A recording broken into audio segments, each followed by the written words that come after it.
The big stars of the entertainment world not only inspire us or move us with their art, many times they also end up giving us a hard lesson, much to their regret. And it is that fame, the adrenaline of a full-speed routine and the constant harassment of fans and paparazzi often cause the so-called idols to have a terrible collapse. Today I want to talk to you about the terrifying discoveries that the autopsy of a singer who marked an entire era revealed. About the terrible murder of a comedian who voiced several endearing characters from The Simpsons. And I also propose to analyze the forensic analyses of one of Hollywood's great mysteries. But let's not get ahead of ourselves. In this news cycle, we seek to immerse ourselves in the last hours of the so-called stars to try to understand what were the causes that ended their shine and made them fall dramatically. Welcome to the Morgue of the Stars Part 2. If you're interested in this video and want us to make more videos of this style, I invite you to comment star below. If 200 plus people comment star and the video has 5,000 plus likes, we'll create a third part. Please suggest celebrities you'd like us to feature in these reports. And we can access the data that appeared in his autopsy. We will be able to analyze the last hours of these celebrities, and you will ask us for the celebrities you want to appear here. Let's begin.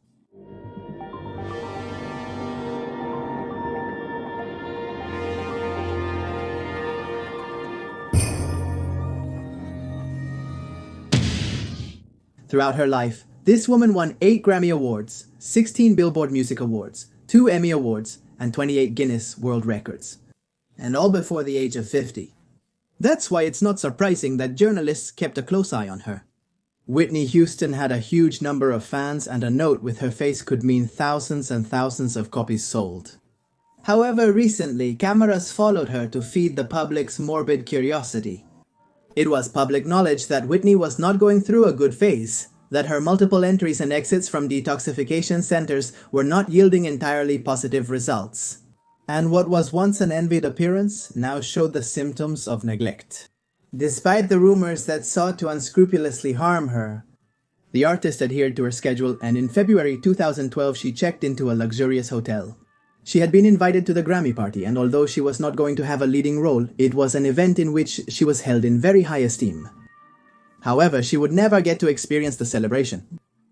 Hours before the annual red carpet was unveiled, Whitney would be found dead under circumstances that to this day are suspicious. But that was just the end of a downward spiral that had begun years ago. In her final moments, Whitney indicated that she was succumbing to her addictions. Or at least that's what is assumed. And that's because her body was found full of bruises and cuts. Bruises and cuts, with 2 conflicting accounts. The first one says that those bruises and cuts may have something to do with the tumultuous odyssey she had lived through before they found her lifeless. Since arriving in Los Angeles, Whitney had reportedly been erratic and wild. He says she recorded a duet with another artist, but she could barely make her voice shine. It is believed that this frustrated her, leading to excessive drinking. They say they saw her walking through several exclusive nightclubs. Always smiling and with a drink in hand. Well, always smiling, that's one way to put it. It seems that by the early morning her moods had changed, and she had threatened to hit several bartenders. She was also obscene towards others. But the crowds kept parting for her, and she left each place without apologizing and showing how offended she felt. Some witnesses never tired of repeating that they saw her staggering near the hotel pool. Somehow everyone made a point of emphasizing how bad she looked, that she seemed much older than 48, that the years had suddenly caught up with her, that there was nothing left of the diva who had once had the world at her feet.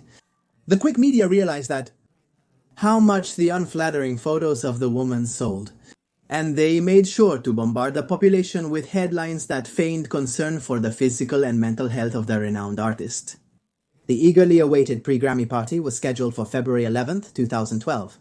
So Whitney decided to start getting ready early. After mentioning her sore throat, she took a bath. Her assistant entered the room and left her the dress she would be wearing that same night, so she could try it on and give the final okay to the chosen outfit. Before exiting, something grabbed her attention. Steam was coming out of the shower. A lot of steam, to be honest. At first, the woman tried not to give the matter much importance, but a few minutes later she went back into the room and the steam was still accumulating.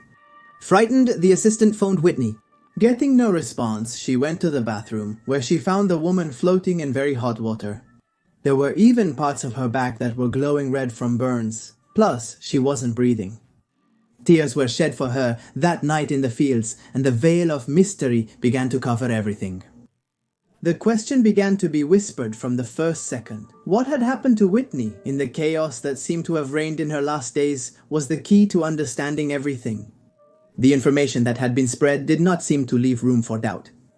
They said that in the room there were all kinds of tranquilizers, muscle relaxants, and several empty bottles. Those who conducted the woman's autopsy presented a complete report that confirmed the worst suspicions. According to them, Whitney had suffered an accident that was caused by a heart disease and the consumption of alcohol and cocaine.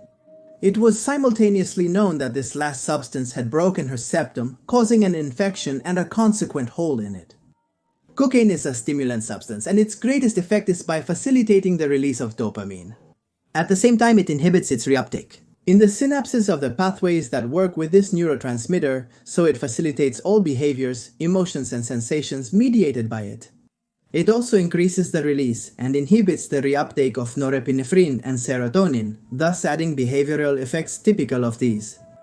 It causes neurons to release these substances in a fluid manner, facilitating euphoria, feelings of power, exaltation, psychomotor agitation, and an acceleration of thought that can lead to acute paranoia and a loss of contact with reality.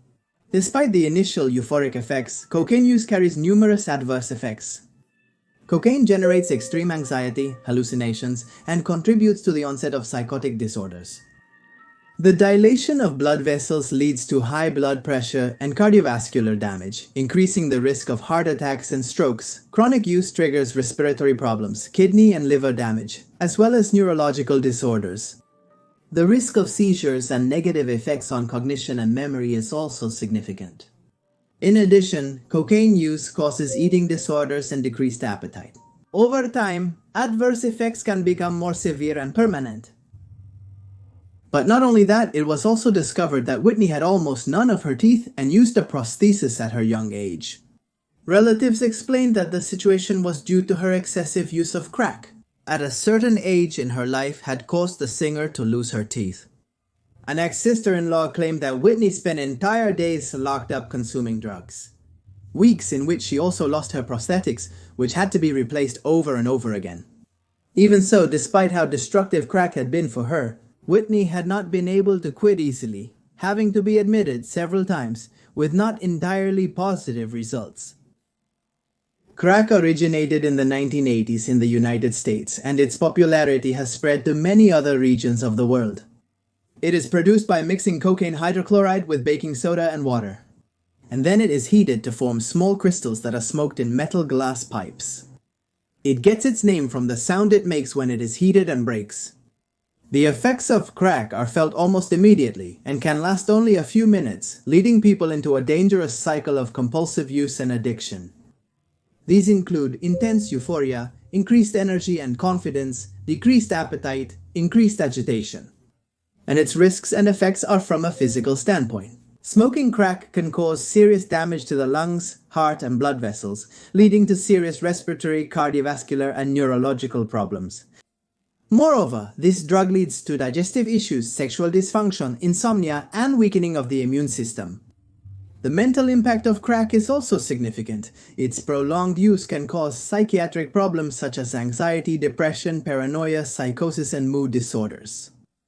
The chemical alteration in the brain due to crack use can have lasting effects on cognitive and emotional function, affecting the ability to think clearly. The verdict seemed concrete and was supported by clear evidence. Whitney had been killed by her addictions. Talent couldn't save her from her inner demons. Case closed. Or at least that's what was believed for a while. The artist's family insisted a lot for the case to be reopened. According to them, Whitney had struggled with drugs and alcohol, but had been sober for months, staying consistent and disciplined.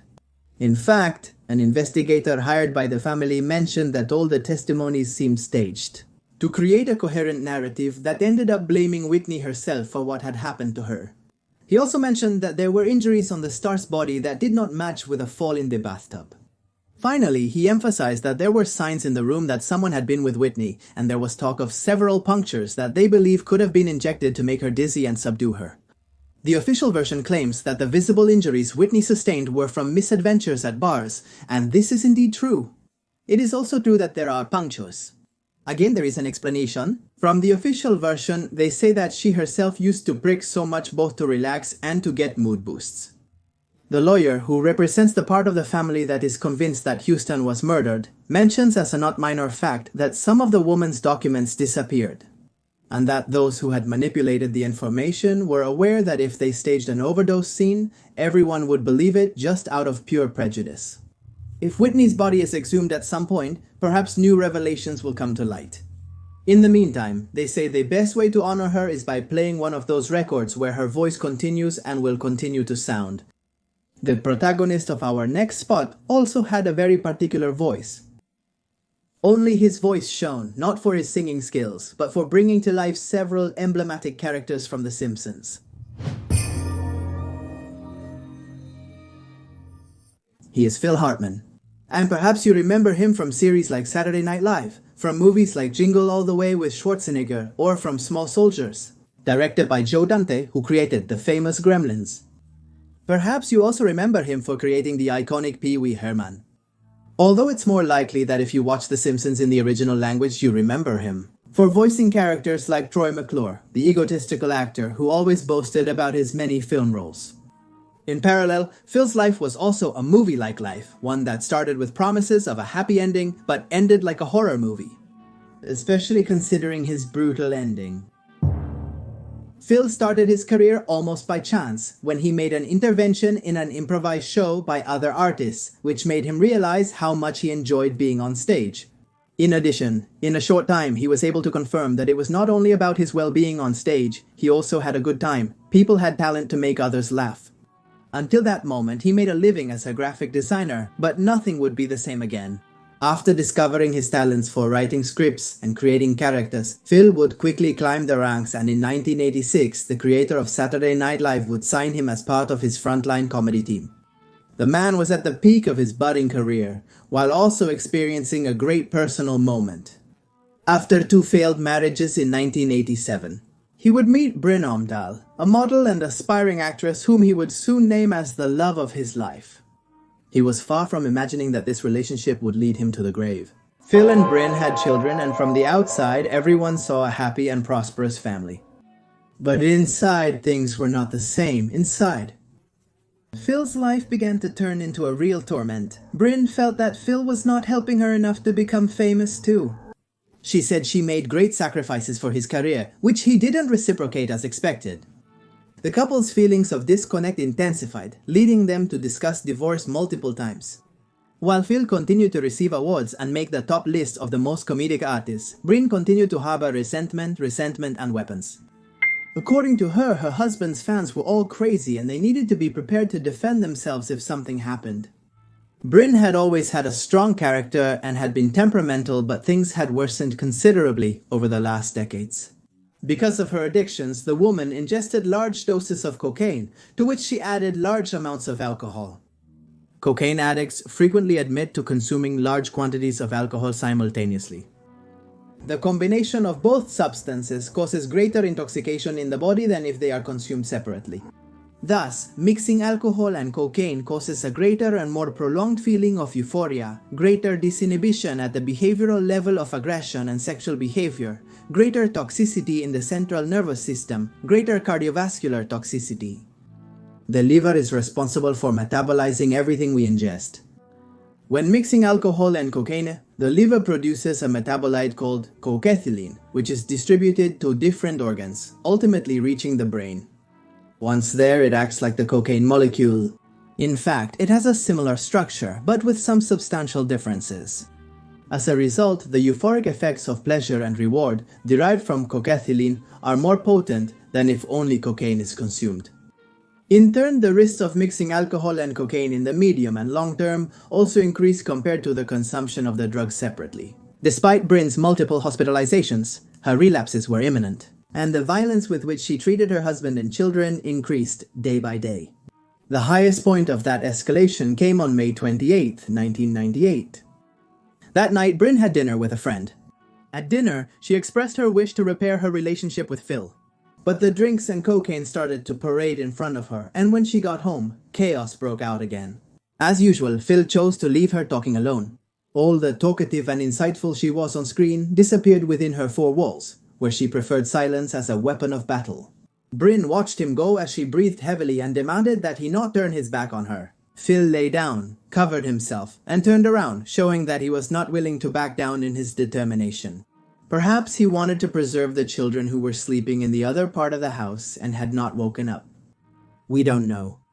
Impossible to know what went through his head, because then Bryn stood behind him, raised a weapon, and shot him 3 times. As the autopsy would indicate, one shot pierced the skull, another went through the throat, and the third entered next to the heart. A shot to the heart can cause serious injuries such as myocardial rupture, contusion, laceration, pericardial injury, coronary injury, damage to the valves, arrhythmias, and conduction abnormalities. This can culminate in heart failure, heart rhythm problems, and death. Considerations. Bullets can bounce and change direction once they are inside the body. It is possible to survive a gunshot if the bullet does not hit any of the vital areas. Severe heart injuries can increase the risk of heart failure or heart rhythm problems. Gunshot wounds can cause serious injuries, such as severe bleeding, damage to tissues and organs, and broken bones. In Phil's case, the shooting was fatal. Bryn called a friend, then the friend she had dinner with. At first, no one wanted to believe what she had done. They were used to her losing touch with what was really happening under the effects of narcotics. Then they went to the house and confirmed that indeed her bedroom had turned into a bloodbath, ending forever the life of an actor and voice actor who still had a lot to give. Police arriving at the scene prioritized the couple's children. Bryn locked herself in a room at the slightest oversight and fired a 4th shot before anyone could react. This time it was against herself. At the time of the murder, Bryn Hartman was known to have been taking the antidepressant drug Zoloft, which was cited as the cause of her actions. A wrongful death lawsuit was initiated by Bryn's brother against the medicine manufacturer Pfizer and against her psychiatrist who had prescribed the product. Zoloft is an antidepressant belonging to the group of selective serotonin reuptake inhibitors. This medication is clinically indicated in the treatment of major depression, anxiety disorder, obsessive-compulsive disorder, post-traumatic stress disorder, and especially social phobia. In addition to its necessary effects, sertraline, the active ingredient in Zoloft, may cause some unwanted effects. Although not all of these side effects may occur. If they occur, medical attention may be needed. Among these effects, we can find aggressive reaction, confusion, mood or behavior changes, sudden loss of consciousness. To this day, the event is still remembered as a total tragedy that shook the world at the turn of the millennium. Similarly, everyone was disturbed by the incident that would occur 11 years later, and which to this day remains a mystery. And that's how our story comes full circle. It all began with a 911 call on December 20th, 2009. Around 8 ante meridiem, a desperate woman called an operator, screaming and providing an address, saying that her daughter had fainted. While signaling the ambulances, the operator said she would give her very precise instructions. They had to perform rescue maneuvers on the faint girl, and there was no time to lose. Minutes later, as the woman cried, she attempted cardiopulmonary resuscitation on her daughter. Some doctors rang the bell outside vehemently. They were let in and hurried to load the girl onto a stretcher with trembling letters. The man, who said he was her husband, completed her form. The girl was none other than Brittany Murphy, the same one who had said in an interview a few weeks ago, "Having a child is my New Year's resolution. I have been very blessed having a really loving husband. I spend more time with my family than anyone else in the world." The young actress would not only fail to fulfill those plans, but what would come to light would be a marriage very different from what she wanted. When she started dating Ashton Kutcher after starring in Just Married, she was accused of wanting to be with him out of interest. When she had her nose done, they predicted an obsession with plastic surgeries, which would end up deforming her and throwing her career overboard. Her roles in provocative movies addressing controversial topics led to speculation that she was cast due to her own troubled nature. Every step Brittany took was taken by the press as an omen of a terrible end. Those who edited her photos made sure to highlight dark circles, sink her cheekbones, and shrink her waist. Anything was valid to show her on the verge of a crisis. Why did they do this? Well, because as we never tire of seeing in the media, many times they are cruel and become obsessed with someone. Yes, simply because it helps them sell more newspapers and magazines and generates more clicks on social media. Simply because of that. Tired and having confirmed that she gained nothing by contradicting them, Brittany remained silent. And when she married Simon Monjack in 2007, she ignored all those who came out to criticize the relationship. The reality is that Simon did not have what could be called a clean past. He owed over $300,000 on a loan, and it was rumored that he was using his wife's fame to try to get his own projects. Unaware of all this whirlwind of gossip, the couple moved to a large mansion, and they did not do it alone, but with Sharon, Brittany's mother. And the place the three of them began to call home was no ordinary place. It was the place where two of them would meet their death. It was a house that had belonged to Britney Spears. The pop princess had left there claiming that the place was cursed.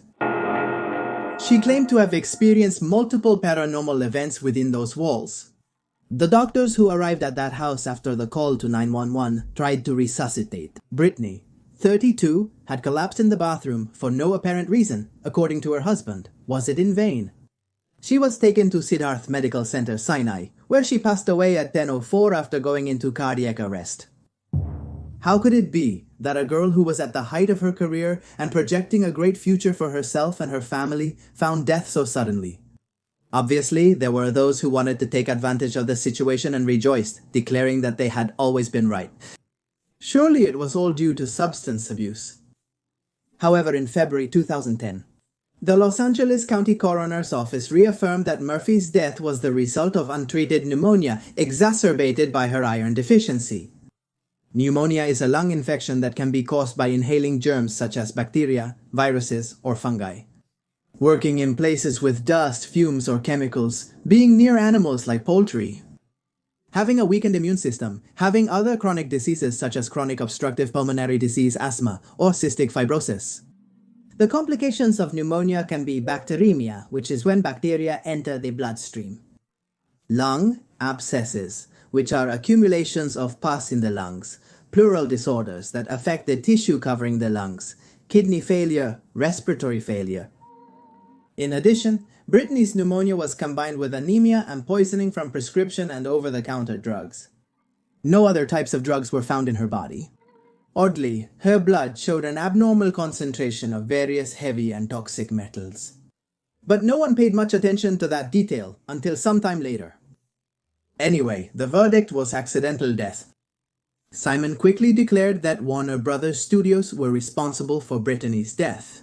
Because 2 weeks before the tragedy, they dispensed with the girl's services for voice dubbing in the sequel to the movie Happy Feet. According to Monjack, Brittany had also lost roles due to the rumors that had been so irresponsibly spread about her. And this had plunged her into constant depression, from which she had not been able to escape. He claimed the combo had lowered her defenses. Could this be true? Was Brittany disheartened by work-related issues? Everyone approved this version for a long time. However, other theories began to emerge that pointed to less usual places. Word quickly spread that, while it was true that Brittany was very down in her last weeks, that discouragement was not linked to work, but to her partner. That's how her ex-husband came to be at the center of the controversies. As we already said, Monjack had a history of alleged credit card fraud and other financial problems, which made his accelerated relationship with Murphy be interpreted by many as somewhat self-interested. Digging into his professional career, one couldn't get very far either. Although Simon presented himself as a screenwriter, producer, and filmmaker, the truth is that much of his modest fame was earned by suing the creators of the 2006 movie Factory Girl, claiming they had stolen his idea. To further corner him, it would be known, after a previous relationship, that the man had had a relationship that had not ended well at all. He had cruelly abandoned a pregnant woman. His ex-partner's environment described him as a kind of psychopath.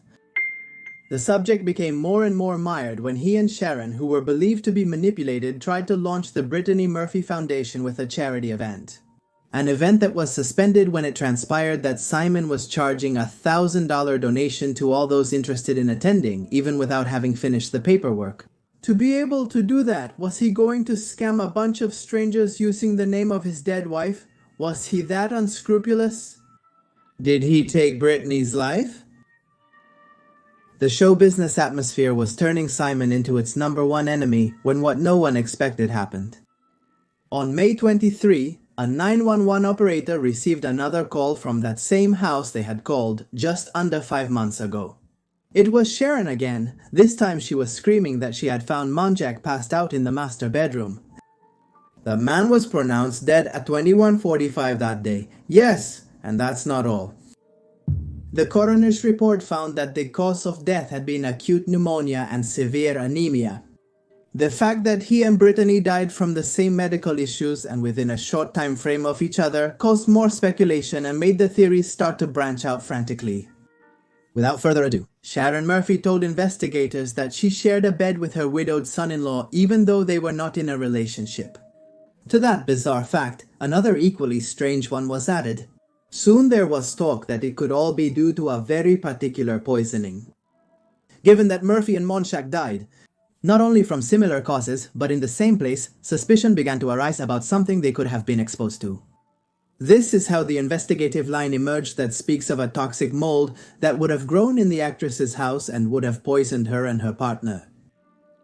Inhaling mold can cause allergic reactions, sneezing, runny nose, red eyes, skin rash, dry cough, sinusitis, fevers, breathing difficulties, fungal infections, asthma attacks.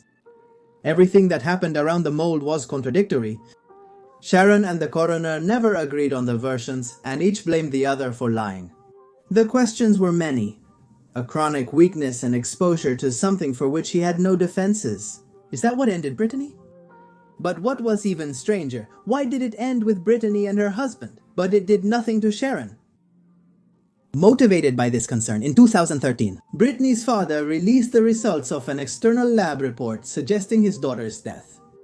It had been a poisoning, yes, but it had not been an accident. Their alleged analysis focused on the aforementioned large amounts of heavy metals in the hair sample that Murphy had. These high levels of toxicity led to the belief that a third party had administered them with probable criminal intent. Sharon took this as an offense, and both faced off in a dispute that was more media-driven than legal. Brittany's father doubled down when he claimed that the actress could have been murdered by a conspiracy of the United States government. The man said the government disapproved of Murphy's support for Julia Davis, a United States Department of Security official who exposed bribes to customs authorities to allow the entry of terrorists. Could this make any sense? Had Sharon annihilated her daughter on someone's superior's orders? On January 22, 2019, Brittany's father passed away at the age of 92 after facing a long illness. He insisted until his death that there was something more sinister behind his daughter's situation than anyone suspected. For many, the case still remains open and continues to rise as one of the most recent mysteries within the morgues of Hollywood. That's all for today's video.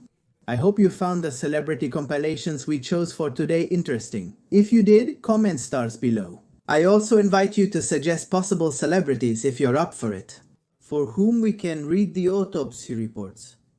Please leave likes. If this video gets over 5,000 likes, we'll make a part 3. From the morgue of the stars. Thank you to all who collaborate with this channel. To collaborate and have your name appear at the end, simply click the join button below. And I also leave you a couple of videos here so you can continue the marathon. With nothing more to say, I, Magnus Mephisto, bid you farewell until next time. Goodbye.